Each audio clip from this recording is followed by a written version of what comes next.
നമ്മളൊരു വിഷയത്തെ സമീപിക്കുന്ന സമയത്ത് സ്വാഭാവികമായും രാജ്യത്തെ നിയമമാണ് അതിന് മാനദണ്ഡമാക്കേണ്ടത്. ഇവിടെ മുസ്ലിങ്ങളും ഹിന്ദുക്കൾക്കും ഇടയിൽ അല്ലെ ക്രൈസ്തവർക്കും ഇടയിലുള്ള ഒരു തർക്കമായൊന്നും ഇതിനെ വികസിപ്പിക്കേണ്ടതില്ല. ആരും വികസിപ്പിക്കാൻ ആഗ്രഹിക്കുന്നുണ്ടെങ്കിൽ അത് നടപ്പാകുന്ന കാര്യവുമല്ല. ഇവിടെ നമ്മുടെ രാജ്യത്തെ വഖഫ് ആക്ട് അനുസരിച്ചിട്ടാണ് കാര്യങ്ങൾ മുന്നോട്ട് പോയിട്ടുള്ളത്.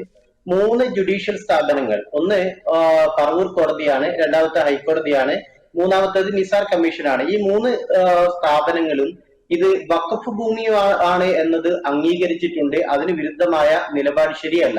വഖഫ് ഭൂമിയാണ് എന്ന നിലപാട് അംഗീകരിച്ചുകൊണ്ട് തന്നെയാണ് ഈ വിഷയത്തിൽ തുടർ നടപടികൾക്ക് നിസാർ കമ്മീഷനാനന്തരം സർക്കാർ ആ തുടർ നടപടികളിലേക്ക് പ്രവേശിക്കുകയും ചെയ്തിട്ടുള്ളത്.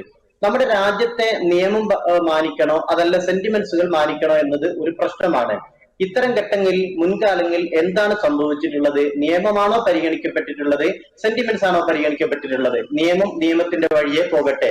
ഇവിടെ പ്രധാനമായ പ്രശ്നം ഈ വഖഫ് ഭൂമി വിൽക്കാമായിരുന്നോ എന്നതാണ്. അത് വിൽക്കാനിടയായ ഒരു സാഹചര്യവും കൂടി പറഞ്ഞാൽ ഇത് മനസ്സിലാവുമെന്ന് വിചാരിക്കുകയാണ്. 1954 വഖഫ് നിയമം ഉണ്ടാകുന്നത്. 64 അത് ഭേദഗതി ചെയ്യപ്പെടുന്നു.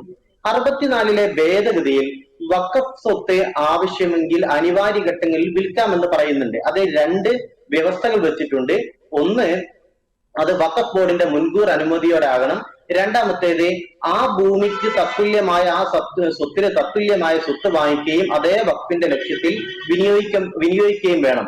ഈ രണ്ട് നിബന്ധനകൾ പാലിച്ചുകൊണ്ട് മാത്രം വിൽക്കാമെന്ന് 1964 വഖഫ് ഭേദഗതിയിൽ പറയുന്നുണ്ട്. അതനുസരിച്ചിട്ടാണ് 1988 December 19 Farook college managing committee വിൽപ്പന നടത്തുന്നത്. പക്ഷെ ഈ രണ്ട് നിബന്ധനയും അവർ പാലിച്ചിട്ടില്ല. ഒന്ന്, വഖഫ് ബോർഡിന്റെ മുൻകൂർ അനുമതി വാങ്ങിയിട്ടില്ല.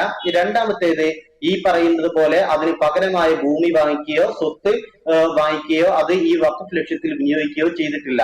രണ്ട് നിയമവിരുദ്ധ പ്രവർത്തികൾ ചെയ്തുകൊണ്ടാണ് വഖഫ് ഭൂമി വിൽക്കാൻ ഫാറൂഖ് കോളേജ് മാനേജിംഗ് കമ്മിറ്റി സന്നദ്ധമാവുന്നത്. ഇവിടെ നേരത്തെ സംസാരിച്ച വ്യക്തി ഉൾപ്പെടെ അവർ ഭൂമി വാങ്ങി അവർ കുടുങ്ങിയത് തന്നെയാണ്, ശരിയാണ്, അവർ പെട്ടുപോയതാണ്.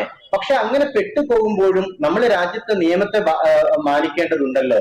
ഞാൻ ഇത് സംസാരിക്കുന്ന സമയത്ത് ഇതേ കൊച്ചിയിൽ, ഇതേ എറണാകുളത്ത് കൂനമാവ് സെന്റ് ഫിലോമിനാസ് പള്ളിക്ക് കീഴിൽ അവിടെ കോട്ടുവള്ളി വില്ലേജിൽ സാധുജന പരിപാലന സംഘം എന്ന് പറയുന്ന ഒരു ക്രൈസ്തവ സംഘമുണ്ട്. ആ സാധുജന പരിപാലന സംഘം ഈ ചേന്നംകുളങ്ങര ദേവസ്വം വകയായുള്ള 1.74 ഏക്കർ ഭൂമി കയ്യേറിയെന്നും അത് വിട്ടുകൊടുക്കണമെന്നും ആവശ്യപ്പെട്ട് നോട്ടീസ് നൽകിയിട്ടുണ്ട്. നന്ദൻകോട് അവിടെ സ്പെഷ്യൽ തഹസിൽദാർ അവിടെയുള്ള ആളുകൾക്ക് ഈ സമിതിയുടെ, ക്രൈസ്തവ സമിതിയുടെ പ്രവർത്തകർക്ക് നോട്ടീസ് നൽകിയിട്ടുണ്ട്. ഇത് രാജ്യത്ത് ഒരു നടപടിക്രമമാണ്. ഇപ്പൊ അവിടെ നടക്കുന്ന സമരം ആലോചിച്ച് നോക്കൂ. 12 റിസോർട്ട് ഉടമകൾക്ക് നോട്ടീസ് കൊടുക്കുമ്പോൾ അത് സമരമായി മാറുകയാണ്. യഥാർത്ഥത്തിൽ ഇത് സമരത്തിലേക്ക് പോകേണ്ട ഒരു ഘട്ടമാണോ? രാജ്യത്ത് ഒരു നടപടിക്രമവും നിയമപരമായ ഒരു നടപടിക്രമവും പാലിക്കപ്പെടുന്നു. ആ പാലിക്കപ്പെടുന്ന മാത്രമാണ് വർക്കൗട്ട് ആകേണ്ടതെന്ന് പറയുന്നതും ഗുരുതരമായ പ്രശ്നമാണ്. ഇത് മുൻപത്ത് മാത്രം ബാധിക്കുന്ന വിഷയമല്ല.